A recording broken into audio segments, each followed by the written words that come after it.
யூஎஸ்ஏல tariff ரேட்ஸ்லாம் increase பண்ணிட்டாங்க. So எச்சி செல்லர்ஸாக இருக்கிற நமக்கு இதனால் என்ன இம்பேக்ட், நம்ம என்னெல்லாம் செய்ய முடியும் அப்படின்ற விஷயத்தை பற்றி தான் இன்றைக்கி வீடியோவில் பார்க்க போகிறோம். வணக்கம், நான் ஆக்னஸ், கைத்தொழில் முனைவோர் சேனலுக்கு உங்களை வரவேற்கிறேன். இன்றைக்கி வீடியோவில் நம்ம யூஎஸ் டேரிஃப் பற்றி பார்க்க போகிறோம். ஸோ பேசிக்கலாக இந்த டேரிஃப் அப்படின்னா என்னென்னா, ஒரு கண்ட்ரிக்குள்ளே ஒரு பொருளை இம்போர்ட் பண்ணும்போது வேறு கண்ட்ரிலேருந்து பொருள் அந்த நாட்டுக்குள்ளே வரும்போது அதுக்காக பே பண்ணுற டேக்ஸ் தான் இந்த டேரிஃப். ஸோ இது யூஸ்வலாக பார்த்தோம் அப்படின்னா ஒரு பொருளோட வேல்யூலேருந்து இத்தனை பர்சன்டேஜ் பே பண்ணணும் அப்படின்னு ஒரு ப்ரைஸிங் வச்சுருப்பாங்க. யூஸ்வலாக இந்த டெரிஃப் எதுக்காக பே பண்ணுறோம், எதுக்காக வாங்குறாங்க அப்படின்னு பார்த்தோன்னா, குளோபல் ட்ரேட் நடக்கும்போது எந்த மாதிரியான ப்ராடக்ட்ஸ் ஒரு கண்ட்ரிக்குள்ளே வரலாம், வரக்கூடாது அப்படின்ற மாதிரி ரெஸ்ட்ரிக்ஷன்ஸை இம்ப்ரூவைஸ் பண்ணுறதுக்கு. அதுக்கப்புறம் அந்தந்த கண்ட்ரியிலே உள்ள செல்லர்ஸ் இருப்பாங்க இல்லையா, அங்கேயே உள்ள பிஸ்னஸ் பீப்புள், ஸோ அவங்களோட இண்டஸ்ட்ரீஸ் எல்லாம் சேஃபாக இருக்கணும் அப்படின்றதுக்காக. இப்போ அவங்களோட கண்ட்ரியில் இருக்கிற பிஸ்னஸஸ் அதே பொருள் செல் பண்ணுறவங்களோட சீப்பாக இருக்குது அப்படின்னு வேறு கண்ட்ரி ப்ராடக்ட்ஸை பீப்புள் வாங்க தொடங்கும் போது என்ன ஆகும், அந்த கண்ட்ரியில் உள்ள இண்டஸ்ட்ரீஸ் வந்து பாதிக்கப்படும் இல்லையா. ஸோ இதை ஸ்டாப் பண்ணுறதுக்காகவும் இந்த மாதிரி டெரிஃப் போடுவாங்க. அதுக்கப்புறமா இந்த மாதிரி டேக்ஸ் போடும்போது அந்தந்த பர்டிகுலர் கவர்மெண்ட்டுக்கும் காசு வரும் இல்லையா. ஸோ அதுக்காகவும் தான் இந்த டாக்ஸஸ் போடுவாங்க. அண்ட் இந்த மாதிரி டாக்ஸஸ் வந்து யூஸ்வலாக என்ன பண்ணுவாங்களா, சில நேரம் சில டைப் ஆஃப் ப்ராடக்ட் வச்சு போடுவாங்க, சில கேட்டகரிஸ். இப்போ ஃபார் எக்ஸாம்பிள் இப்போ அலுமினியம், காப்பர் அப்படின்னா அதுக்குன்னு ஒவ்வொரு ரேட் வச்சுருப்பாங்க. இந்த மாதிரி நிறைய விஷயங்கள் இருக்குது. சில நேரம் வந்து ஒரு பர்டிகுலர் வேல்யூவோட ஜாஸ்தியாக இருந்தது அப்படின்னாலாம் கொடுப்பாங்க. இது எல்லா கண்ட்ரீஸுமே இந்த டேரிஃப் வச்சுருப்பாங்க. பட் ஒவ்வொருத்தர் ஒவ்வொரு ரூல்ஸ் வச்சுருப்பாங்க. சிலர் வந்து எந்த கண்ட்ரியிலேருந்து வர பொருளோ அதுக்கு ஏற்ற மாதிரி டிஃப்ரெண்ட் டேரிஃப்ஸ் வச்சுருப்பாங்க. இந்த மாதிரி நிறைய விஷயங்கள் இருக்குது. ஸோ இது வரைக்கும் யூஎஸில் எப்படி இருந்தது அப்படின்னு பார்த்தோன்னா, நம்ம அனுப்புகிற பொருளோட வேல்யூ ஒரு $800 விட கம்மியாக இருந்தது அப்படின்னா அந்த ப்ராடக்ட்ஸ்க்கு வந்து இம்போர்ட் டேக்ஸ் வாங்க மாட்டாங்க. ஸோ இதனால் காமர்ஸ் பிஸ்னஸ் எல்லாம் கொஞ்சம் நல்லாவே ஹெல்ப்ஃபுல்லாக இருந்தது. ஸோ யூஎஸ்லேருந்து யாராவது ஒருத்தவங்க ஒரு பொருள் வாங்குறாங்க, அந்த பொருளோட வேல்யூ வந்து ஒரு $800 விட கம்மியாக இருக்குது அப்படின்னா அவங்க வந்து டேக்ஸ் பே பண்ண வேண்டாம். அண்ட் எச்சி செல்லர்ஸாக இருக்கிற நம்ம என்ன பண்ணிகிட்டு இருந்தோம் அப்படின்னு பார்த்தோன்னா, எந்த கண்ட்ரிக்கு நம்ம செல் பண்ணாலும் கஸ்டமர்ஸ்க்கு ஒரு வேளை இந்த மாதிரி ஏதாவது ஒரு பர்டிகுலர் இம்போர்ட் டேக்ஸோ இல்லை கஸ்டம்ஸில் ஏதாவது ஃபீஸ் ஏதாவது பே பண்ண வேண்டி இருந்தது அப்படின்னா கஸ்டமர்ஸ் தான் ரெஸ்பான்சிபிள் அப்படின்னு தான் ஜென்ரலைஸ்டாகவே நம்ம சொல்லுவோம். ஸோ ஒரு வேளை அந்த பர்டிகுலர் ப்ராடக்டோட வேல்யூவில் ஏதாவது டிஃப்ரென்ஸ் இருந்தது, அந்த மாதிரி சான்சஸில் பீப்புள் வந்து ஏதாவது பே பண்ண வேண்டி இருந்தது, டேக்ஸ் பே பண்ணணும் அப்படின்னா பையர்ஸ் தான் பே பண்ணிகிட்டு இருந்தாங்க. ஸோ இதுதான் இவ்வளோ நாள் நடந்துகிட்டு இருந்தது. அண்ட் இது வந்து ஒவ்வொரு கண்ட்ரிக்குமே மாறும். ஸோ ஒவ்வொரு கண்ட்ரி ஒவ்வொரு விதமான ரூல்ஸ் அண்ட் ரெகுலேஷன்ஸ் வச்சுருப்பாங்க. ஸோ நம்ம ஹெச்சில் அக்ராஸ் த வேர்ல்டு நம்ம செல் பண்ணும்போது ஒவ்வொரு கண்ட்ரிக்கு ஏற்ற மாதிரி விஷயங்கள் மாறும்போது அவங்க தான் ரெஸ்பான்சிபிள்னு வச்சுட்டு இருந்தோம். ஸோ இப்போ என்ன ஆயிருக்கு அப்படின்னா, இந்த மினிமம் வேல்யூ $800 இருந்தது இல்லையா, ஸோ அந்த விஷயத்தை வந்து யூஎஸ்ஏ இப்போ கேன்சல் பண்ணிட்டாங்க. ஸோ $1 ஒரு பொருள் யூஎஸ்ஏக்குள்ளே போச்சு அப்படின்னாலுமே அதுக்குமே அந்த கஸ்டமர் வந்து காசு பே பண்ண வேண்டியிருக்கும். அண்ட் இது வந்து ஒவ்வொரு கண்ட்ரிக்கும் ஒவ்வொரு விதமான பர்சன்டேஜ் கொடுத்துருந்தாங்க, எந்த கண்ட்ரியிலேருந்து பொருள் போகுதோ. இப்போ நம்ம இந்தியாவிலேருந்து பொருள் போகும்போது பார்த்தோம் அப்படின்னா அந்த பொருளுக்கு வந்து 50% டேக்ஸ் அப்படின்னு இப்போதைக்கு சொல்லியிருக்காங்க. ஸோ இதனால என்ன ஆகும், பொருளோட விலை கண்டிப்பாக ஜாஸ்தியாகும். ஸோ விலை ஜாஸ்தியாகிறனால கண்டிப்பாக நமக்கு சேல்ஸ் கம்மியாகும் ஃபிசிக்கல் ப்ராடக்ட்ஸ்க்கு. ஸோ கஸ்டமர்ஸ் என்ன பண்ணுவாங்க, ஓகே நிறைய காசு கொடுக்க வேண்டியிருக்கும்னு சொல்லி கண்டிப்பாக சேல்ஸ் கம்மியாகிறதுக்கான சான்சஸ் தான் இருக்குது. அண்ட் யூஎஸ்ஏ வந்து இந்தியாவுக்கு மட்டும் போடலை, மோஸ்ட் ஆஃப் த கண்ட்ரீஸுக்கு ஒவ்வொரு விதமான பர்சன்டேஜில் போட்டிருக்காங்க. ஸோ ஆப்வியஸ்லி எந்த விதமான சேல்ஸ்னாலும் நிறைய கண்ட்ரீஸ் அஃபெக்ட் ஆக தான் போகுது. அண்ட் ஹெச்சில் பார்த்தோன்னா நமக்கு மேக்ஸிமம் கஸ்டமர்ஸ் வந்து யூஎஸ்ஏல இருக்கிறவங்க தான். அதுக்கப்புறமா தான் யூகே இல்லை மற்ற யூரோப்பியன் கண்ட்ரீஸ், ஆஸ்திரேலியா அண்ட் வேறு கண்ட்ரீஸ்லாம். So most of the customers நமக்கு அங்கேருந்து வரும்போது இந்த மாதிரி ஒரு சுச்சுவேஷன் வந்து ஆஸ் அன் ஹெச்சிஸில் நமக்கு வந்து அது பாதிப்பை ஏற்படுத்துது. அது மட்டும் இல்லாமல் நம்ம மட்டும் இல்லை, ஹெச்சிக்குமே அது பாதிப்பு தான் இல்லையா. ஸோ மணி வந்து பையர்ஸ் செல்லர்ஸ்க்கு இடையில மணி அவுட்ஃப்ளோ இருக்கும்போது மட்டும்தான் ஹெச்சியாலையுமே ஏர்ன் பண்ண முடியும். ஸோ ஆப்வியஸ்லி அவங்களாம் நிறைய ஸ்டெப்ஸ் எடுத்துகிட்டும் இருந்தாங்க. இதை வந்து இம்ப்ளிமெண்ட் பண்ணறதுக்கு முன்னாடி கூட அதை பற்றி பேசும்போது அதை வந்து அனௌன்ஸ் பண்ண முன்னாடி கூட இதுக்கு ரிலேட்டடாலாம் பேசினாங்க அப்படின்னு தான் நியூஸில் போட்டிருந்தாங்க.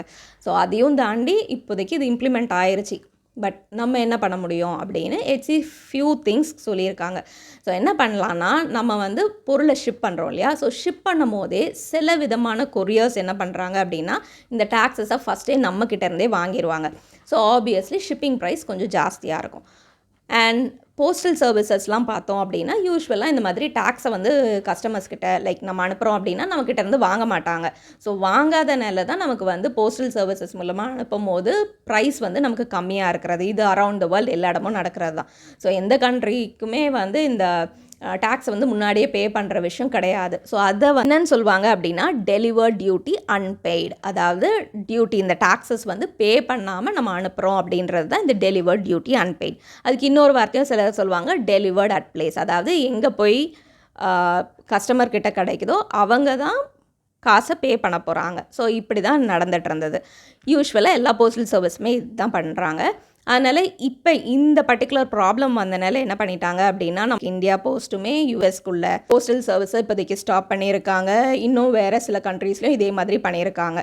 இந்த டெலிவர்ட் டியூட்டி அன்பெய்டு இருக்கு இல்லையா, இதுக்கு பதிலாக சில கொரியர்ஸ் மட்டும், சில ப்ரைவேட் கொரியர்ஸ் மட்டும் என்ன பண்ணுறாங்க அப்படின்னா டெலிவர்ட் டியூட்டி பெய்டு அப்படின்னு ஒரு ஷிப்பிங் ஆப்ஷன் வச்சுருக்காங்க. ஸோ இதுக்கு என்ன அர்த்தம்னா ஃபஸ்ட்டே வந்து டேக்ஸை அனுப்புகிற நம்மளே பே பண்ணிடுவோம். ஸோ ஆப்வியஸ்லி ஷிப்பிங் காஸ்ட் ஜாஸ்தியாக இருக்கும். ஆனால் ப்ராடக்ட் வந்து ஈஸியாக ஸ்மூதராக போயிடும், எந்த பிரச்சனையும் இருக்காது. கஸ்டமர் வந்து தனியாக பே பண்ண வேண்டாம். இதுதான் இந்த டெலிவர் டியூட்டி பெய்டு, டிடிபி அப்படின்னு சொல்லுவாங்க. ஸோ இதை யாரெல்லாம் நம்ம இந்தியாவிலேருந்து பண்ணுற கொரியர்ஸ் அப்படின்னு பார்த்தோன்னா டிஹெச்எல், ஏரமேக்ஸ், ஃபெடெக்ஸ், அப்புறம் யூபிஎஸ், இவங்க 4 பேர் தான் இப்போதைக்கு பண்ணிகிட்ருக்காங்க. மேபி ஃப்யூச்சரில் வேறு எல்லாருமே ஆட் ஆன் பண்ணுவாங்க. பிகாஸ் இது வந்து ஒரு இஷ்யூவாகி அவங்களோட சர்வீசஸ் எல்லாம் அஃபெக்ட் ஆகக்கூடாது அப்படின்றதுக்காக அதுக்கான ஸ்டெப்ஸ் எடுப்பாங்க. பட் இப்போதைக்கு நம்ம என்ன பண்ணலாம்னா இந்த 4 சர்வீசஸ் மூலமாக நம்ம அனுப்பலாம். ஸோ இதில் எது பெஸ்ட்டான சார்ஜ், எவ்வளோ சீக்கிரத்தில் பொருள் போகும், அது எல்லாமே நீங்கள் விசாரிச்சுக்கோங்க அகெயின். அண்ட் உங்களோட எட்சி ஷாப்பில் நீங்கள் என்ன பண்ணலாம் அப்படின்னா உங்களோட டெலிவரி ப்ரொஃபைல்ஸ் இருக்கும் இல்லையா, அதெல்லாம் அப்டேட் பண்ண வேண்டியிருக்கும். ஸோ இது வரைக்கும் நம்ம போஸ்டல் சர்வீஸ் மூலமாக ஸ்டாண்டர்ட் ஷிப்பிங்லாம் கொடுத்துட்டு இருந்திருப்போம், இல்லை கொரியர்ஸ் மூலமாக மட்டும் கொடுத்துருப்போம். கொரியர்ஸ் மூலமானாலும் இப்போ இந்த மாதிரி இப்போ நான் சொன்ன 4 கொரியர் மூலமாக எவ்வளோ சார்ஜ் ஆகும் அப்படின்றது நீங்கள் போட்டுட்டு ஷிப்பிங் ப்ரொஃபைல்லே நீங்கள் அடிஷ்னலாக ஒன்று மென்ஷன் பண்ணுங்கள். நீங்கள் வந்து ஏற்கனவே டெரிஃப் வந்து பே பண்ணிட்டீங்க, ஸோ கஸ்டமர்ஸ் வந்து ஃப்யூச்சரில் பே பண்ண வேண்டாம் அப்படின்றத. ஒருவேளை உங்களால் கொடுக்க முடியல அப்படின்னா அதையுமே உங்களோட ஷிப்பிங் ப்ரொஃபைலில் நீங்கள் அப்டேட் பண்ணிடுங்க. அதாவது பையர்ஸ் பார்க்கணும், பையர்ஸ் தான் எந்த டேக்ஸ் இருந்தாலும் ரெஸ்பான்சிபிள் அப்படின்ற ஆப்ஷனும் நீங்கள் போடலாம். ஸோ இந்த மாதிரி ஒரு இன்ஃபர்மேஷன் கொடுக்கும் போது ஒரு ஹெச்சி ஷாப்லேருந்து பீப்புள் வாங்கும் போது கஸ்டமர் சர்வீஸ் நல்லா இருக்குது அப்படின்னு அவங்க வந்து புரிஞ்சுக்குவாங்க. அண்ட் ஆப்வியஸ்லி ப்ரைஸ் ஏன் இன்க்ரீஸ் ஆச்சு அப்படின்னு யோசித்தாங்கன்னா ஆப்வியஸ்லி ஷிப்பிங் ரேட்ஸ்லாம் ஜாஸ்தி ஆயிடுச்சு அப்படின்னு அவங்களுக்கும் தெரியும். பட் ஸ்டில் இதை வந்து டிஸ்கிரிப்ஷன்லையோ இல்லை ஃபோட்டோலையோ இல்லை உங்களோட ஷிப்பிங் டீட்டெயில்ஸ் கொடுக்குற இடத்துலையோ இங்கெல்லாம் முடியுமோ நீங்கள் இந்த இன்ஃபர்மேஷன்ஸை போட்டுக்கோங்க. ஸோ உங்களால் கொடுக்க முடியுமா முடியாதா, டேக்ஸ் வந்து கஸ்டமர் தான் பே பண்ணுமா இல்லை ஆல்ரெடி நம்மளே பே பண்ணிட்டோமா, இந்த இன்ஃபர்மேஷன்லாம் இருந்தது அப்படின்னா கஸ்டமர்ஸ்க்கு பொருள் வாங்கும்போது அவங்களுக்கும் கம்ஃபர்டபுளாக இருக்கும். அண்ட் பொருள் அவங்க கண்ட்ரிக்குள்ளே வந்துட்டு திடீர்னு அவங்களுக்கு வந்து ஒரு இன்ஃபர்மேஷன் போகுது, இவ்வளோ நிறைய காசு கட்டினா தான் அவங்களுக்கு பொருள் கையில் கிடைக்கும் அப்படின்னா அப்போ வந்து ஆப்வியஸ்லி அவங்க நம்மளை தான் தப்பாக சொல்லுவாங்க இல்லையா. ஸோ அதனால் இந்த விஷயத்துலலாம் கேர்ஃபுல்லாக இருந்துக்கோங்க. ஸோ இந்த மாதிரியான ஸ்டெப்ஸ் தான் இப்போதைக்கு ஹெச்சி நம்மக்கிட்ட சொல்லியிருக்காங்க. இன்னும் ஏதாவது அப்டேட்ஸ் இருந்தது அப்படின்னா ஹெச்சியுமே நமக்கு நோட்டிஃபை பண்ணுவாங்க. அண்ட் ஒருவேளை நீங்கள் வந்து டிஜிட்டல் ப்ராடக்ட் செல் பண்ணிகிட்ருக்கீங்க அப்படின்னா நீங்கள் வந்து இந்த டேக்ஸ் பே பண்ண வேண்டாம். ஏன்னா ஜஸ்ட் அது வந்து இன்ஸ்டண்ட்டாக டவுன்லோட் பண்ண போகிறாங்க ஆன்லைனில். ஃபிசிக்கலாக ஒரு ப்ராடக்ட் வந்து கண்ட்ரிக்குள்ளே போகலை. அதனால் டிஜிட்டல் ப்ராடக்ட்ஸ்னால் அதுக்கு இந்த டேக்ஸ் கிடையாது. அதுக்கப்புறம் ஒருவேளை நீங்கள் வந்து பிரிண்ட் ஆன் டிமாண்ட் செய்துட்ருக்கீங்க அப்படின்னாலும் அதுக்கும் இந்த டேக்ஸ் அப்ளிகபிள் கிடையாது. எதனால் அப்படின்னு பார்த்தோன்னா பொருள் வந்து வேறு கண்ட்ரியிலேருந்து யூஎஸ்க்குள்ளே போகும்போது மட்டும்தான் இந்த டேக்ஸ். ஆனால் பிரிண்ட் ஆன் டிமாண்ட் வெப்சைட்ஸ் நம்ம யூஸ்வலாக லிங்க் பண்ணுறவங்க எல்லாருமே என்ன பண்ணுறாங்க அப்படின்னா யூஎஸ்க்குள்ளேயே பிரிண்டர்ஸ் வச்சுருப்பாங்க, அங்கேயே தான் அவங்க வேர் ஹவுஸ் வச்சு பொருள்லாம் வச்சுருக்காங்க. ஸோ அங்கேயே பிரிண்ட் ஆகி யூஎஸ்க்குள்ளே தான் பொருள் போகுது. அதனால் அதுக்கும் இந்த டேக்ஸ் இருக்காது. ஸோ ஒருவேளை நீங்கள் டிஜிட்டல் ப்ராடக்ட்ஸ் இல்லை பிரிண்ட் ஆன் டிமாண்ட் ப்ராடக்ட்ஸ் செல் பண்ணிட்டு இருந்தீங்க அப்படின்னா உங்களுக்கு பிரச்சனை கிடையாது. அண்ட் ஒருவேளை நீங்கள் இது வரைக்கும் ஃபிசிக்கல் ப்ராடக்ட்ஸ் மட்டும்தான் செல் பண்ணிட்டு இருக்கீங்க அப்படின்னா ஆப்வியஸ்லி சேல்ஸ் ரெடியூஸ் ஆகிறதுக்கான சான்சஸ் இருக்குது இப்போதைக்கு. அண்ட் நீங்கள் என்ன பண்ணலாம் அப்படின்னா உங்களோட நீச் ரிலேட்டடாகவே ஏதாவது அடிஷ்னலாக நீங்கள் டிஜிட்டல் ப்ராடக்ட்ஸ் போட ட்ரை பண்ணுங்கள், பிரிண்ட் ஆன் டிமாண்ட் ப்ராடக்ட்ஸ் போட ட்ரை பண்ணுங்கள். அதெல்லாம் பாசிபிளா அப்படின்றத நீங்கள் பார்த்துட்டு அந்த மாதிரி ஸ்டெப்ஸ் வேணும்னா நீங்கள் எடுக்கலாம். ஸோ அது வந்து உங்களோட சேல்ஸுக்கு ஹெல்ப்ஃபுல்லாக இருக்கும். இந்த டைமில் இந்த இன்ஃபர்மேஷன் உங்களுக்கு யூஸ்ஃபுல்லாக இருந்திருக்கும் அப்படின்னு நினைக்கிறேன். ஒருவேளை உங்களோட ஃப்ரெண்ட்ஸ், ரிலேட்டிவ்ஸ் யாருக்காவது ஹேண்ட்மேட் திங்ஸ் செல் பண்ணணும், இல்லை அவங்களுக்கு தெரிஞ்ச டிஜிட்டல் ஆர்ட், இல்லைனா ஒருவேளை ஸ்டூடெண்ட்டாக இருக்கலாம், ஒரு ஃபோட்டோகிராஃபி பண்ணுறவங்களா இருக்கலாம். ஸோ அவங்களோட ப்ராடக்ட்ஸை வந்து எப்படி ஆன்லைனில் செல் பண்ணணும் அப்படின்ற விஷயத்தை தெரிஞ்சுக்கணும், அவங்களுக்கு வந்து அது யூஸ்ஃபுல்லாக இருக்கும் அப்படின்னு நீங்கள் நினச்சிங்கன்னா நம்மளோட சேனலை அவங்களுக்கும் ஷேர் பண்ணுங்கள். இன்னொரு வீடியோவில் பார்க்குற வரைக்கும் நன்றி, வணக்கம்.